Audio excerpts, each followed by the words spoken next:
much over this little break that we took. I miss you an awful lot, seeing you in person too.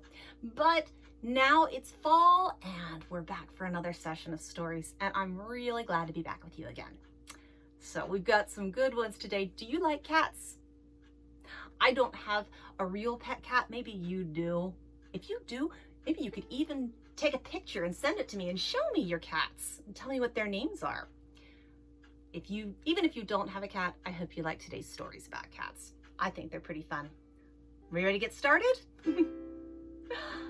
Clap your hands if you love stories. Clap your hands, I know you do. I'm so glad that we could be together. Glad to share story time with you.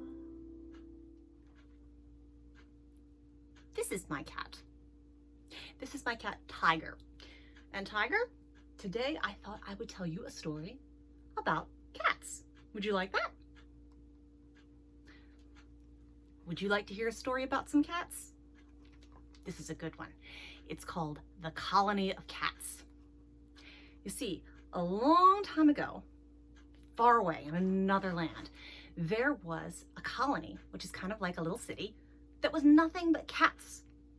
They lived all by themselves. They didn't have any people, except for just one or two. See, even though these cats were actually really, really smart, and they were well off because a long time before that, they had apparently done some kind of favor for the king, getting rid of all the mice in the kingdom. So they had more money than they knew what to do with. They weren't very good at cooking food for themselves or cleaning up after themselves. And so they liked to have a servant person come and help take care of them. They didn't usually keep a servant person for very long because they were pretty particular about what kind of food they would eat, really picky. And not everyone liked to just live by themselves with a bunch of cats. So every once in a while, when one young woman or another would decide they needed some extra money, or maybe they weren't too happy with the way things were going at their own house, they would say, I'm gonna go live with the cats. And that's what they would do. Well, in this story, there was a young lady called Racine, and she was not very happy.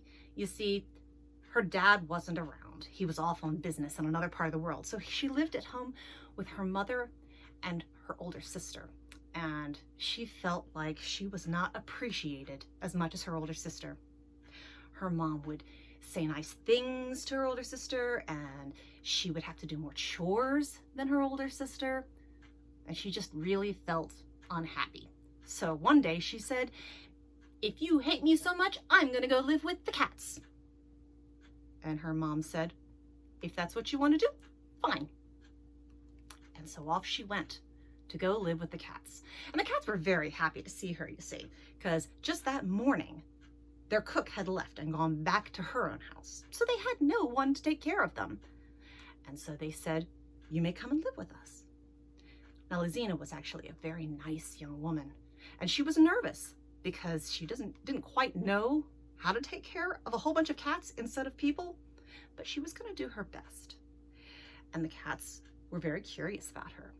So when she went into the kitchen to cook and to clean, each of the cats kept coming in to visit her, to check her out, one at a time. They all thought she was really pretty, and she took care of all of the cobwebs, even the ones really high up in the corners. And when two of the cats got into an argument, she settled them down and listened to both of them and helped them make up and be nice to each other again. And the floors were sparkling clean, and the food was delicious. And even though she didn't quite know how to speak cat when she got there, she worked really hard to learn how. And she was just such a good and kind-hearted person that the kittens were amazed at how lucky they were to have Racine come and be their housekeeper. It got to the point where one day they called upon their father, Father Gatto, who lived up in the hills, and told him to come down and meet Racine. And he came down, and he was really impressed when he saw the state of the house that they were living in. And he asked them, is she treating you well? And the cat said, oh yes, Father Gatto. We love her so much. She's the best helper we've ever had. And each time he came, he got the same response from them, that they loved her and they had never had someone stay with them as wonderful as she was. But over time, he began to notice that even though the cats all loved her very much, she was beginning to look sadder and sadder. And finally he said, "Whatever is the matter, child? Why do you look so sad?" And she said, "It's wonderful here, and I love all of the cats, but I miss my family. I wish I knew how they were doing back at home. I haven't gotten any news from them at all." And old Father Gatto was a very smart old cat, and he understood how she was feeling. And he said, "You can go home, and you don't have to come back unless you want to, but you need to get a reward for how well you've worked with us. Come down in the basement with me. You see, I have a key on my collar. It's always locked down there, but I want you to come with me." And so she climbed down the steps after him and looked around in astonishment because the basement was huge.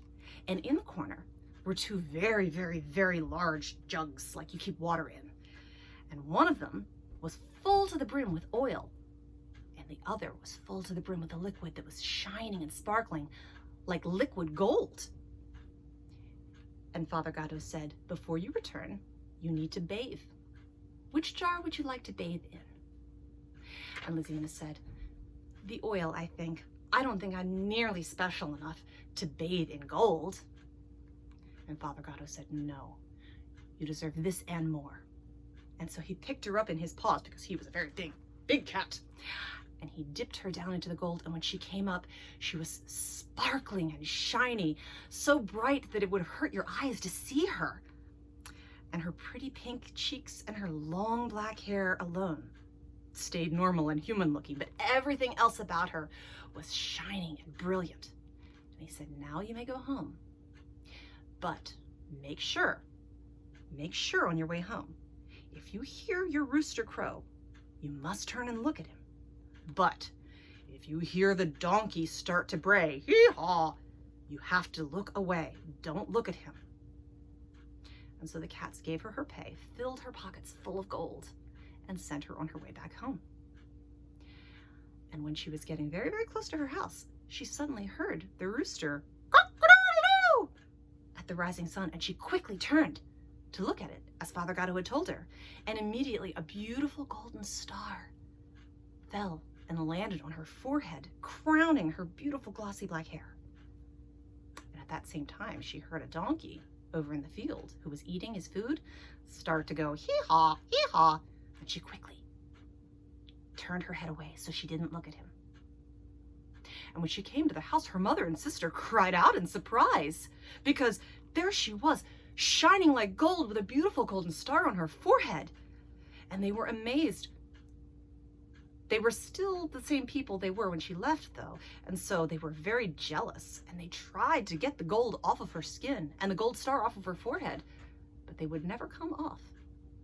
Unfortunately, the gold that the cats had given her for her pay that was in her pockets, that found its way into the hands of her mother and sister.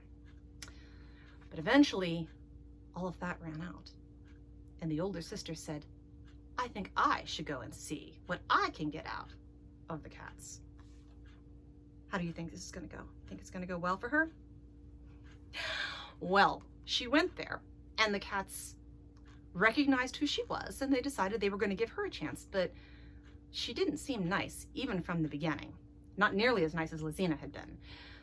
And Peppina was standoffish and didn't care to get to know the cat's language.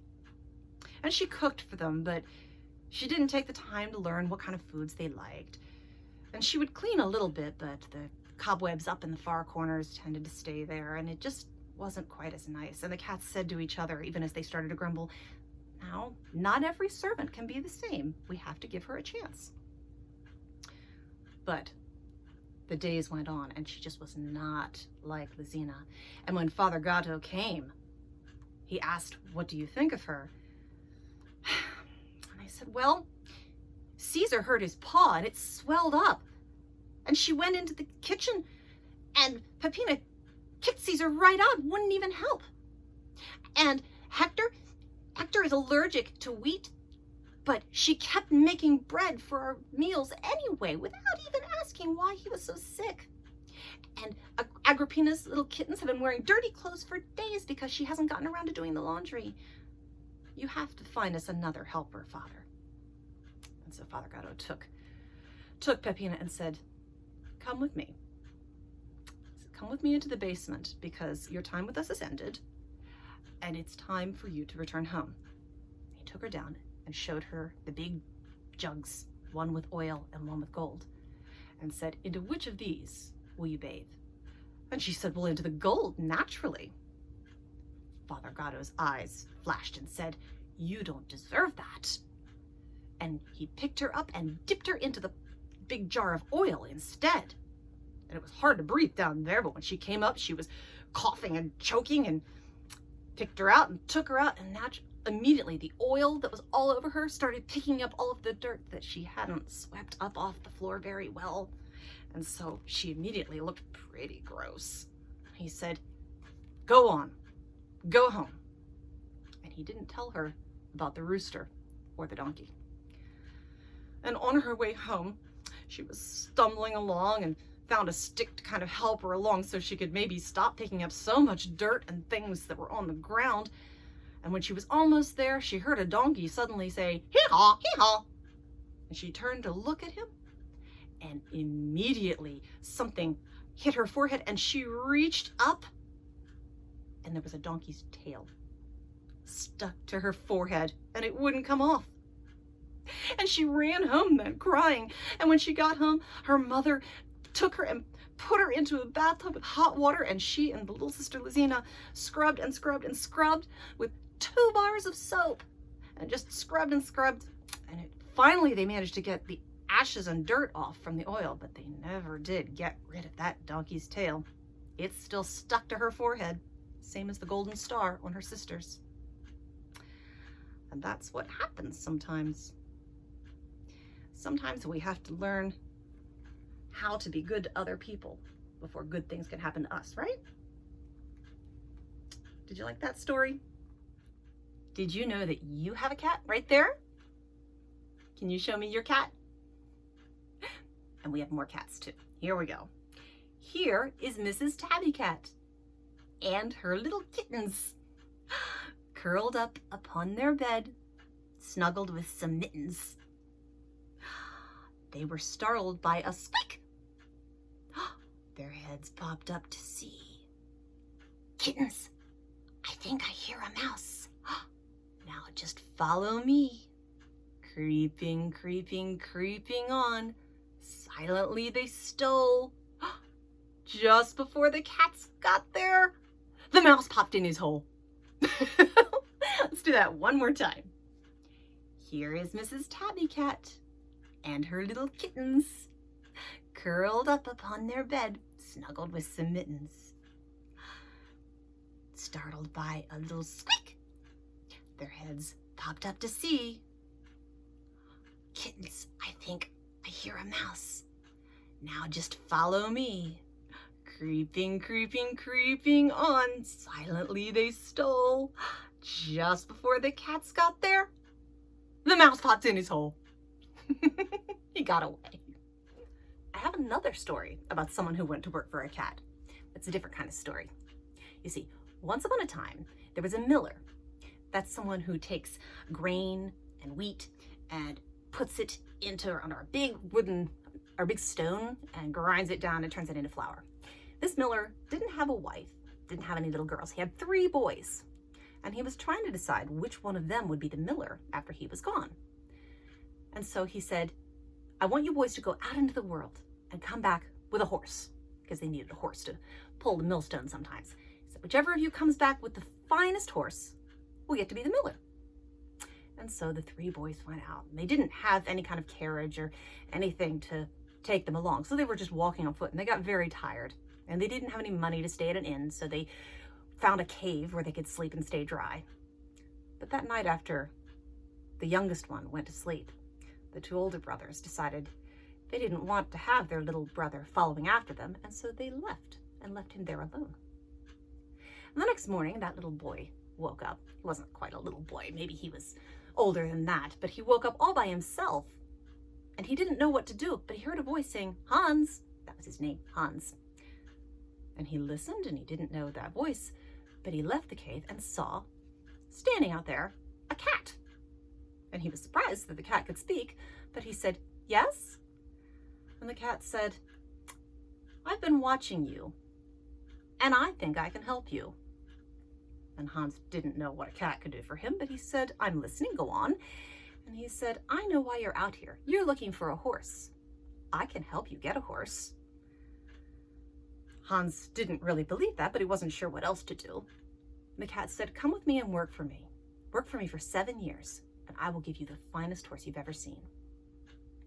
Hans shrugged and followed the cat. He followed the cat back to a small farm where there were a number of workers, but they were all kittens. And the cat said, "Work for me, and you shall see your fortune." And so Hans set to work with the kittens.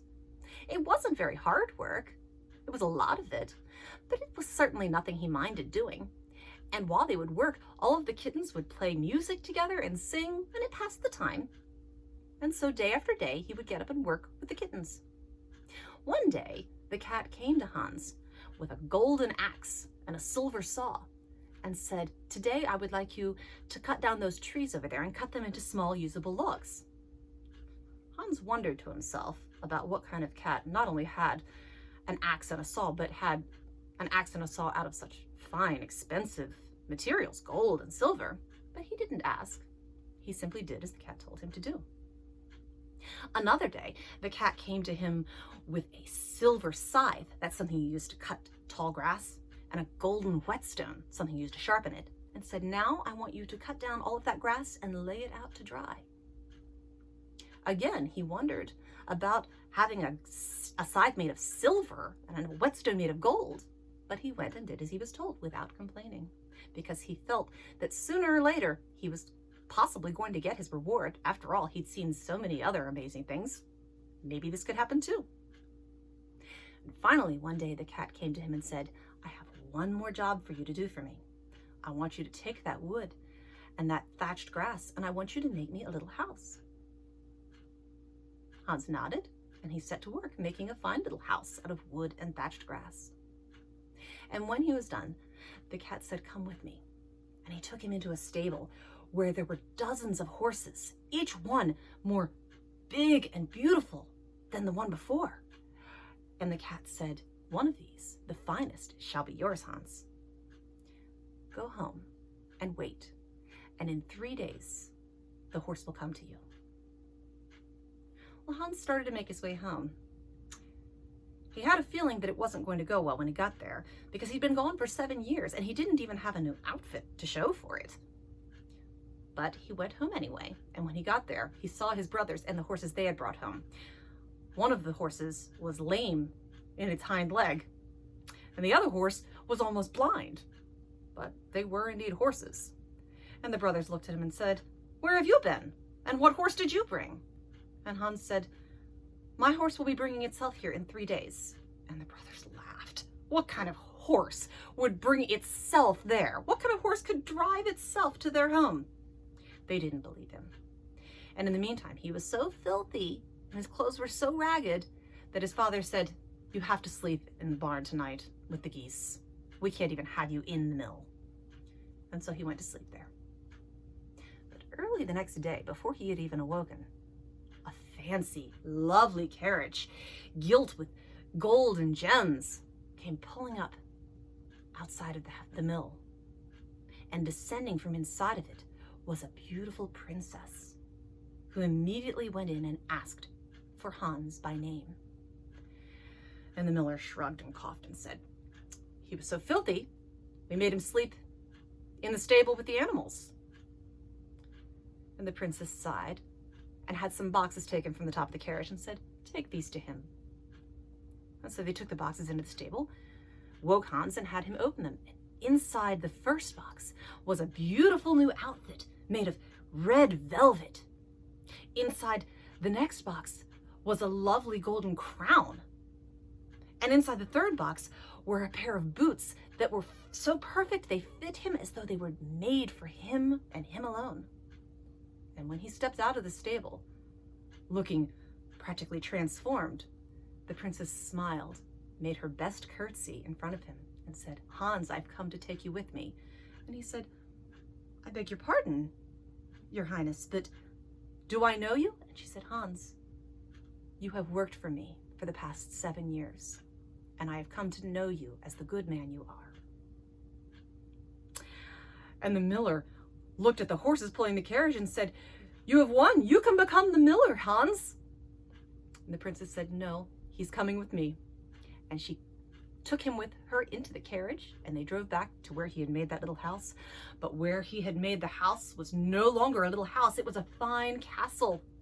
And the fields that he had mowed were huge, much bigger than what he had left. And he and the princess were married and lived happily in their new kingdom forever. The end. All right, we're going to sing the nursery rhyme, Three Little Kittens. Do you know this one? It's a pretty old one, a classic one, but there's always a first time when we hear something. So even if you don't know it yet, you'll know it after today, and then it can be classic for you. So sometimes in this song, we're going to be sad kittens. So let me hear you say meow, meow in your saddest voice. Can you meow sadly? Meow, meow. And sometimes in this song, we're going to be happy kittens. And what sound does a happy kitten make? It purrs. That's right. Let me hear you say purr, purr, in a happy voice. Purr. Good job. Here we go. Three little kittens. Three little kittens, they lost their mittens and they began to cry. "Oh, mother dear, see here, our mittens we have lost." "What, lost your mittens, you naughty kittens? Then you shall have no pie." Let me cry sadly. "Meow, meow, meow, meow, we shall have no pie." But they found it, okay? Three little kittens, they found their mittens and they began to cry. "Oh, mother dear, see here, our mittens we have found." "What, found your mittens, you darling kittens? Then you shall have some pie." "Purr, purr, purr, purr, we shall have some pie." Now they put on their mittens to eat the pie, but have you ever tried to eat pie with mittens on? Three little kittens put on their mittens and they began to cry. "Oh, mother dear, see here, our mittens we have soiled." "What, soiled your mittens, you naughty kittens?" And they began to sigh. They began to sigh. And what do you do when you get your mittens dirty? You have to wash them, right? Three little kittens, they washed their mittens and they began to cry. "Oh, mother dear, see here, our mittens we have washed." "What, washed your mittens, you good little kittens?" "Shh! I smell a mouse nearby." "Shh, shh, shh, shh, I smell a mouse nearby." Well, did you like our stories and our songs today about cats? If you did, meow 3 times. Me too, Tiger, me too. I'm really looking forward to this fall and all kinds of different stories and songs to share with you. If you have any favorites, you can send me an email or leave me a comment. I would love to hear what you'd like to hear, and maybe I can even try to add them to the story time. In the meantime, how about a big stretch? Let's everyone stand up and reach for the ceiling. Oh, higher, Tiger. And touch the floor. Stand up again. Let's do some more. Touch your head. And now your knees up to your shoulders. Like this, you see. And reach for the ceiling. Touch the floor. That's all there is. There isn't any more. I'll see you guys next week. Bye.